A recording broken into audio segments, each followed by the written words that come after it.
British संविधान UK से लिया गया है। भारत के नियंत्रक और महालेखा परीक्षक सीएजी कैज 148(1) में भारत के नियंत्रक महालेखा परीक्षक होता है। राष्ट्रपति हस्ताक्षर और मुद्रा सहित अधिपत्य द्वारा नियुक्त होती है। हटाने की प्रक्रिया उच्चतम न्यायालय की न्यायाधीश को हटाने की प्रक्रिया पॉलिटी रिवीजन सेशन पार्ट 58 में है। कैज बनने से पहले तीसरी अनुसरण राष्ट्रपति के समक्ष शपथ लेंगे। इनका वेतन और सेवा की अन्य शर्तें संसद विधि द्वारा की जाती है जब तक अवधारणीय नहीं है। दूसरी अनुसूची के विनिर्दिष्ट होते हैं।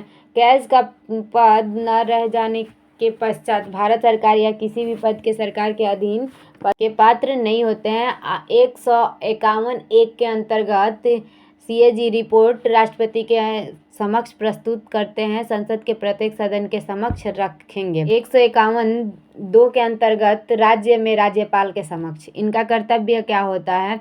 इनका कर्तव्य 149 आर्टिकल में खर्च संचित निधि में जो ऑडिट करना उस संस्था का जिसमें सरकार का पैसा लगा होता है। संसद तय करता है कि कर्तव्य और शक्तियाँ 171 में सीएजी के कर्तव्य, शक्तियाँ और सेवा की शर्तें नाम से एक अधिनियम पारित किया गया जिसे 1976 में संशोधित किया गया। यह केंद्र सरकार और राज्य सरकार को किसी भी विभाग द्वारा सभी व्यापार, विनिर्माण, लाभ और हानि खातों, बैलेंस शीट और अन्य सहायक खातों का लेखा परीक्षक ऑडिट करता है। राष्ट्रपति या राज्यपाल के अनुरोध पर वह किसी अन्य पदाधिकारी के खातों का ऑडिट करते हैं।